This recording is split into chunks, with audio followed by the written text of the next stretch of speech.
दो स्थान शंकर के मंदिर के, दो स्थान।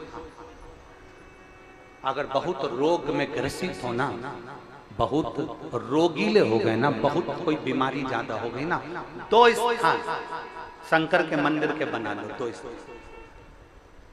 जिसको हमको साफ करना है दो स्थान, और वहां चंदन की एक बिंदी रखकर आना, दो स्थान बना लो। पहला, ये जो जलाधारी है, अशोक सुंदरी वाला जो स्थान है, पहला स्थान अशोक सुंदरी का स्थान, जहां पर बीच में एक मोटी सी लाइन रहती है, उसके आसपास में जो जगह रहती है, उस जगह को जल से साफ करिए, और जल से साफ करने के बाद में उसी को अपने शरीर पर थोड़ा सा लगाइए, हाथ को धो लीजिए, थोड़ी सी चंदन की बिंदी दोनों ओर लगा दीजिए, पहला स्थान।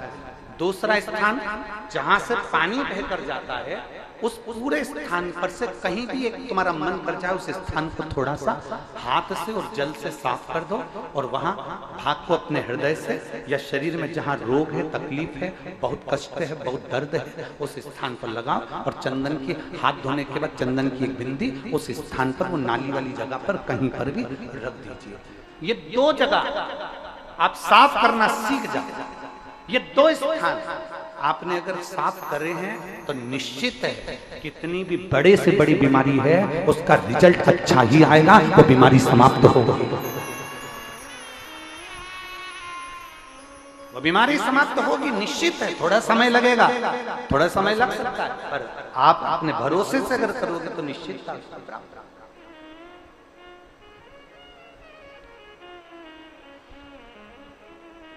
ब्रह्मचित्त नाम का एक शिव भक्त शंकर जी की जो जलाधारी थी, उस जलाधारी के सामने जो बुआरी नाली थी, उसको स्पर्श कर उसको धो रहा। प्रतिदिन उसका नियम ही है, रोज प्रतिदिन।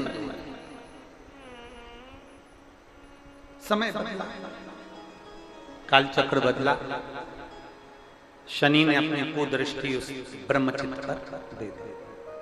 शनि महाराज ने अपनी दृष्टि दी और ब्रह्मचित्त शिव भक्त पर दृष्टि आई। कल एक पत्र था, एक माता जी ने, उस पत्र को ढूंढेंगे तो समय लगेगा, एक माता जी ने उस पत्र में लिखा कि गुरुजी, जो भगवान का भजन करता है, जो भक्ति करता है, जो आराधना करता है, दुख उसी पर ज्यादा क्यों आता है?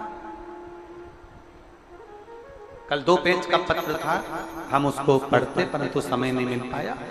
सबसे ज्यादा दुख जो भगवान की भक्ति कर रहा है, जो भगवान का भजन कर रहा है, जो भगवान का स्मरण कर रहा है, उसी को तकलीफ क्यों आती है? शिव महापुराण की कथा कहती है, सोने में खार होता है, उस सोने को जलाया जाता है, तपाया जाता है, कूटा जाता है, खूब जलाते, खूब कूटते, खूब तपाते, और जब आखिरी में तप जाता है, कुट जाता है, और उसका खार समाप्त हो जाता है, तो वो निखर जाता है। उसी तरह मनुष्य जब भगवान का होने चालू होता है तो भगवान उसको तपाता है, इतना तपाता है, इतना तपाता है कि उसको तपाते तपाते फिर उसको अपना बना लेता है। और जब एक बार वो शंकर का हो गया तो फिर वो भटकता नहीं, शिव का ही रहेगा, फिर वो भटकेगा नहीं, फिर वो शंकर का शंकर।